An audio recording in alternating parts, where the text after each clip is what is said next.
if you can.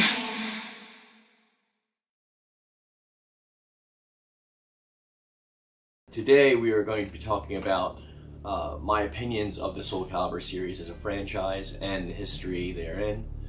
I hope you guys enjoy this little, it's kind of a different video than I usually do on my channel, but I kind of wanted to do it to show my appreciation for the entire series. So let's go on a Tale of Souls journey together through the ages, and we can talk about and discuss things that we usually do, except with a little twist. So obviously we're going to be starting this off with Soul Edge. Soul Edge, I believe it was in the arcade first in 1995. Let me check my notes. Alright, I'm going to read directly from here so I don't mess up any of the information, so I hope you guys follow along. The first installment was titled Soul Edge in the arcades, and it was updated to the Soul Edge version 2 and exported overseas as Soul Blade, which I played, on the Sony PlayStation hardware. Set in the 16th century, the game follows 9 warriors on a quest, each of whom has his or her own reasons for joining the quest, as they share a common goal: to obtain the legendary sword called Soul Edge. So obviously we all know about that. It was like one-on-one. There was also special modes like Time Attack and Team Battle, and also saw the addition of Edgemaster. I don't know why they would say edition, because it's the first game.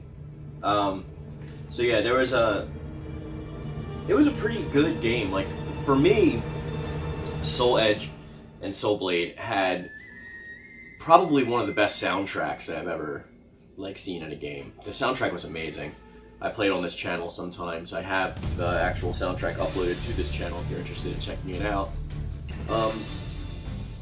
It just, for me, weapons-based fighting games, the last one before this that I got a chance to play was probably Bushido Blade. Bushido Blade might have been after. I'm not sure. I don't remember. But it just stood out to me because there was, like, amongst the ranks of Tekken and, you know, Street Fighter and stuff like that, it was a fresh take on the fighting genre by utilizing weaponry. Now the Y-axis movement, the 8-way run, which is what Soul Calibur is known for now, that wasn't incorporated until later. So this game just has traditional side-by-side fighting. So it wasn't super innovative outside of the weapons. The graphics were decent for the time. I remember liking the game a lot, and I picked it up on a whim. And yeah, so that's my take on Soul Edge. It's definitely got one of the best soundtracks of the series, though, that's for sure. And we're going to be moving on to Soul Calibur, which at this time period is the one that I played the most. I had it on Dreamcast. I believe it was actually Dreamcast exclusive, but I guess we'll find out in my handy-dandy notes. So the sequel to Soul Edge arrived in video game arcades a year later with the exclusive porting to the Dreamcast console, so it was exclusive, in 1999.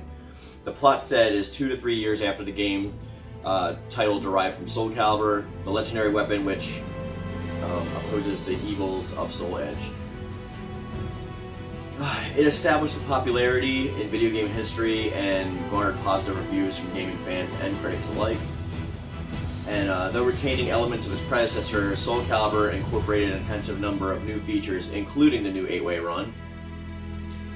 And in 2008, Bandai released Soul Calibur on the Xbox Live Arcade for the 360.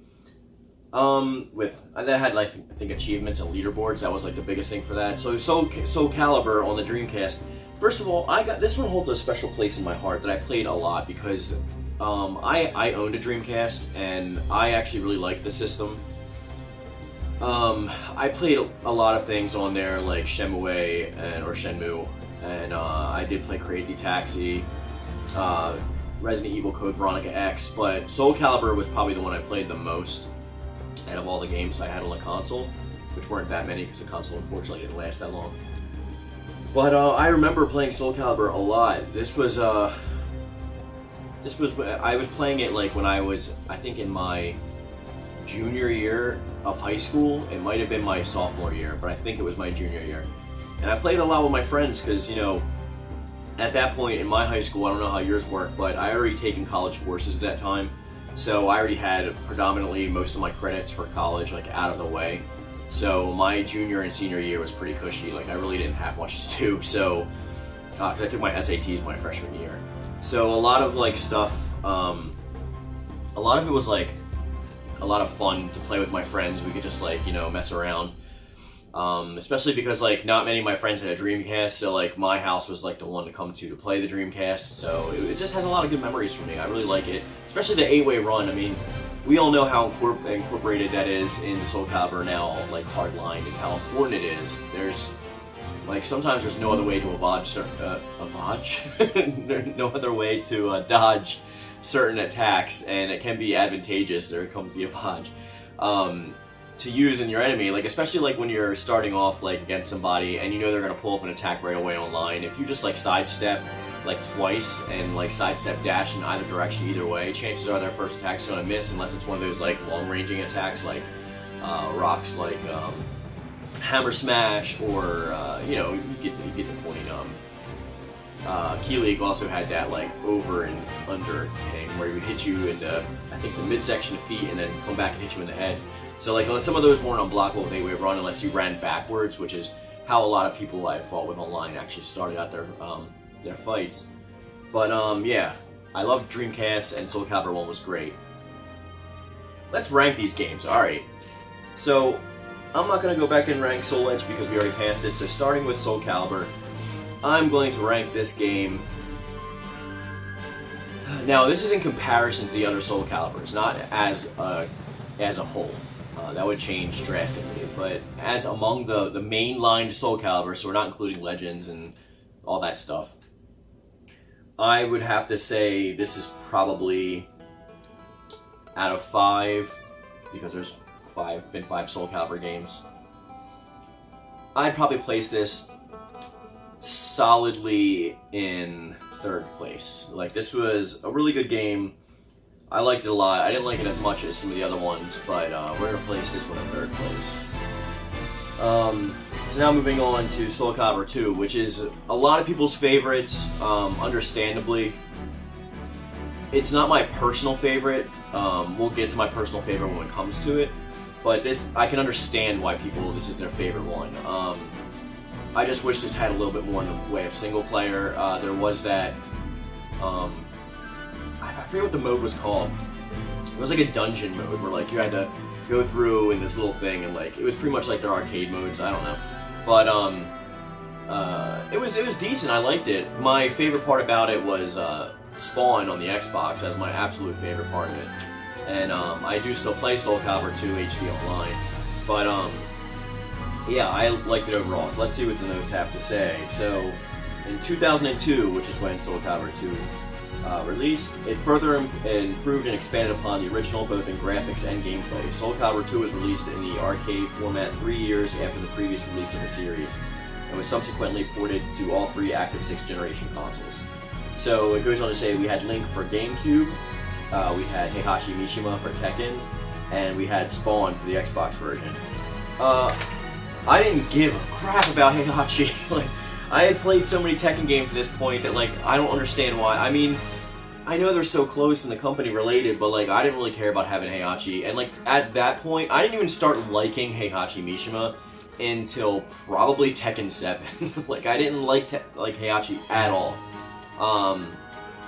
I just didn't. Like, he was in everything. Like, they even put him in, like, what was that Versus game for the Game Boy for 3DS? Project Cross Zone. They had him in that. They had him in, like, I just, like, was sick and tired of seeing him. I would rather had, like, Kazuya or someone like that. But anyway, so Soul Calibur 2, while not my favorite, I still place it above Soul Calibur 1. So this would be my, number 2. So this is 2 out of 5. 2 out of 5 is not ranking rarity, if I can explain that for a second. 5 would be the lowest score out of the 5 games, and 1 would be the top. So this would be 2 as opposed to Soul Calibur being 3. So just moving on from that, I can, like, not moving on for a second, I understand why people really like Soul Calibur 2, I really do, and I do enjoy the game. There's just a few reasons why it's not my favorite, but Spawn being the exclusive character for Xbox was one of... I bought all 3 versions because I had all 3 consoles at the time, but I played it mostly on the Xbox just due to the fact that I love Spawn so much. which is really funny because I'm not really like an Xbox guy. I'm more of a Sony guy. But yeah, I don't know. Like I loved playing as Spawn, and he's my favorite comic book character. If any of you guys don't know, so having him in a game like that mainstream was pretty awesome. So moving on to Soul Calibur 3, this one is my favorite. So without further ado, we're gonna get to the rating system right off the bat with this one. Soul Calibur. No, you know what? We'll save it. We'll save it. I'm jumping ahead of myself. I'm getting a little happy before I can get there. That's what she said. So, breaking with the tradition of the PlayStation 2's version of Soul Calibur 3 was released in 2005 before an arcade edition. It was also possible to identify that the graphics engine had been different, and they contained new single-player modes. Now, I want to pause on these for a second because this is the main reason why this will take the spot that it takes. The new single-player mode, Tales of Souls, which was a true story mode in which player can make course-altering decisions. And then one of 42 selectable characters. And then we have, it was the first game to have character creator, and it also had the story mode Chronicles of the Sword. So, Chronicles of the Sword is my favorite part of this, and well, it's kind of tied with character creator because they're kind of together. I love the fact that I had my own story mode. You know, you're starting off with General Jiggerdot with, like, you baby birds, and you're moving on and making a name for yourself and becoming ruler of the kingdom. And my favorite part about it was, it kind of reminded me of, I don't know if any of you guys play Dynasty Warriors.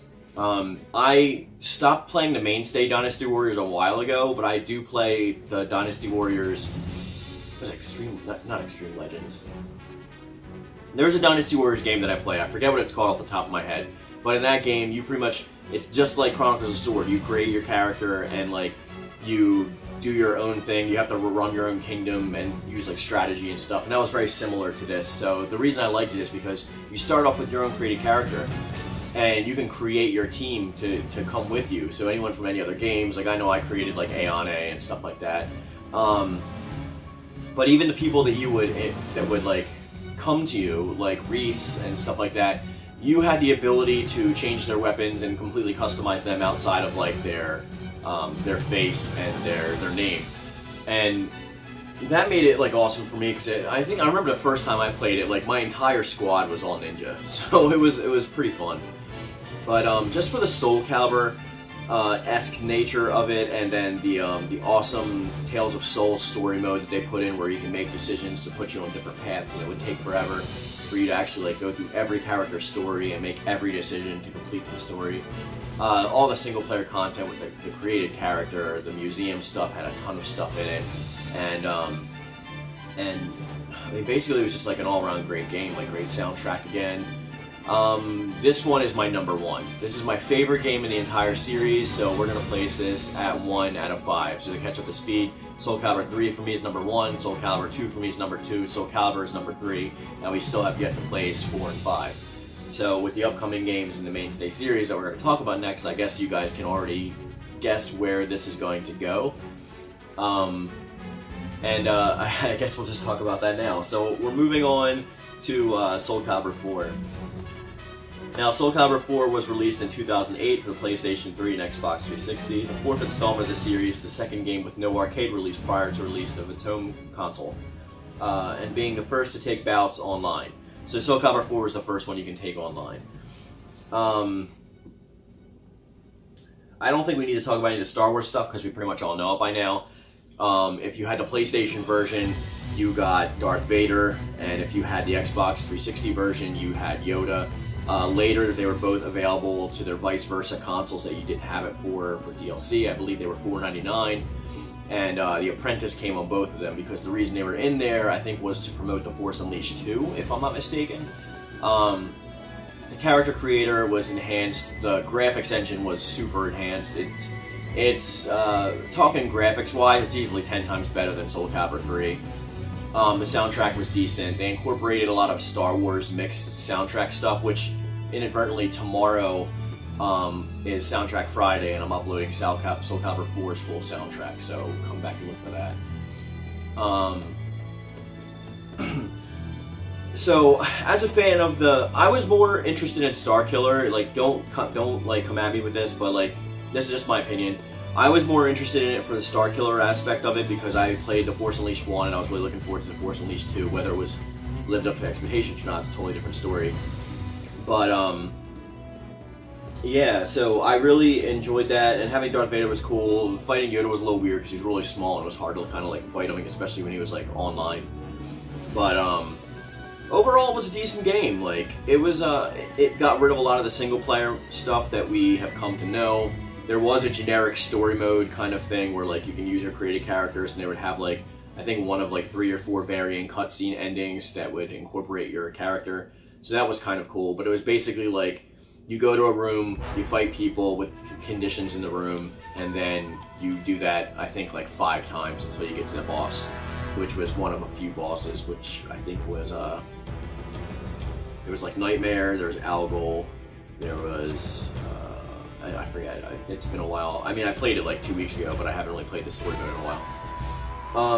I still play this game, I still own it for PlayStation 3. The only thing that sucks is since the license expired for Star Wars, even though I purchased Yoda, he's gone from my store, from my downloads, my purchases on PlayStation. So even if I go back to try and look for that to re-download it, even though I purchased it, it's not there, it's gone. So my copy will forever be incomplete and just have Darth Vader and Storm and Starkiller. Also, aka Smallville Doomsday. But also I wanted to make people aware that my favorite Soul Calibur character of all time is in this game, which is Shura. Shura is the dual katana wielding Cervantes clone with that makes Taki look like a second grader. She's hot, she has an awesome moveset, like she has an awesome personality without even having a story that you can see within. I mean, she's got her like arcade ending and stuff, but she was one of those like extra characters like that doll one. It looked really weird, that like anime doll. But she was one of those mid-story mode, you know, where you're going to that island where all the castle's falling apart and stuff. But yeah, she's my favorite character in Soul Calibur, but we can only create her, I guess, because like they'll never put her back in. But it'll be hard to because they don't have any dual wielding, and they won't give Cervantes freaking katanas, so whatever. She's lost in the winds. I guess I can only find her in 4. So rating this, Soul Calibur 4 would be number 4 on my list. So to recap, once again, we have Soul Calibur 3 for my number 1, Soul Calibur 2 for my number 2, Soul Calibur 1 for my number 3, Soul Calibur 4 for my number 4. And moving on to my number 5, Soul Calibur 5. Easily the worst game in the entire franchise. Not for what it's worth, like Soul Calibur 5, it really, I play it the most, actually. Like, I still play Soul Calibur 5 weekly. I play it the most out of all my Soul Calibur games. Mainly because of the character creator. The character creator in that game is so awesome and so intense, and they have that one card battle mode where you can fight all the randoms, like, generated things and all the, like, uploads that people uploaded. Even Harada himself is in there, which is the producer of Tekken. Not the producer, he's like the guy, the team leader or whatever, but like he actually has a created character in there, and like you get a trophy if you find him and fight him, because there's like so many endless ones that you can do. There's a lot of replay value in it, but the story mode sucked. Like it only covered a very small variation of the cast, like mainly Sophistia's like stupid kids. I like Patroclus, he was kind of cool. His moveset was a little difficult to use, especially when you incorporated Alpha Patroclus into that when he actually obtained Soul Calibur. It was just bad overall. Like, I mean, like, there was, like, no museum, there was, like, they just took away a lot of the features that I really loved in Soul Calibur and, like, went for an online mainly mode, which, to me, personally, someone who doesn't play online all that often, when you go the route of going online specifically, like, you lose me, like, most of the time. So anyway, released in 2012 for the PlayStation 3, Xbox 360, Soul Calibur 5 is the 6th installment in the series and the second game to take its bouts online. Like the other Soul Calibur series, it features guest characters, in this case Ezio Auditore from Assassin's Creed 2 was in it, as well as the fighting style of Devil Jin from Tekken. Because they're so close, I think they have the same. Okubo, that we did that interview with, he is the producer of both Tekken and Soul Calibur, so they usually do have some good crossovers because they're both Bandai Namco. They're different teams, but they're under the same umbrella, so it's easier to incorporate each other. Devil Jin is probably like the most used character creator soul that I use, based on most of my characters not being weapon wielding. Like when you create like Venom or Spawn or Superman or something like that. Well, Spawn actually I gave Aeon's set to, but like Superman, Supergirl, when you give those kind of characters weapons, it kind of takes away from it, in my opinion. And for those of you who've seen my past videos and saw my gameplay, like I really go in on my character creator. So, just in conclusion, we're going to run over my listing one more time. In the top #1 spot, my favorite Soul Calibur game in the franchise, it goes to Soul Calibur 3, followed by Soul Calibur 2, followed by Soul Calibur, and then followed up accordingly in the 4th spot with Soul Calibur 4, and Soul Calibur 5 trails behind with the last spot. Now, this may change for you, and actually in the comment section below, I would like to see your guys' list of your top 5. This isn't including Legends, this isn't including the PSP Broken Sword, this isn't including like any of that stuff, not even Soul Edge or Soul Blade, because that's just a different game. So I want to see your top 5 in the comment section below. And who knows, maybe you'll see it in a future video, because like I do incorporate my my peeps, my fam, my squad in my videos sometimes when you guys give me awesome comments. So that's going to be the video for today, guys. I know it's running on a little bit long, but I just wanted to do something. Also, I'm also going to be starting a new series on my channel. So I'm going to start getting into a new schedule, which is going to be Mondays. I'm going to be doing... now, this is unless there's any reveals. If there's any like reveals or like anything that comes out like that I need to make a video about, I definitely will. But I'm going to have a solid schedule from now on. My videos are going to be posted by 5 o'clock. Eastern Standard Time, because I live in New York. Mondays we're going to be doing retails, a new series I'm going to start with all my experiences working in different retail stores, because I've worked at probably like 5 or 6 different GameStops, and I've had like a ton of experience in retail. For those of you who don't know, I am almost 35. I've been working since I was 15 years old. I am a comic book illustrator, but that's only been for the past like 4 years. I've been doing it professionally. All those other times I've been a manager, I've done retail a lot, warehouse, factory, stuff like that. But we're all going to focus on the retail aspects, because I have worked for Walmart. I was offered a position with Target in security.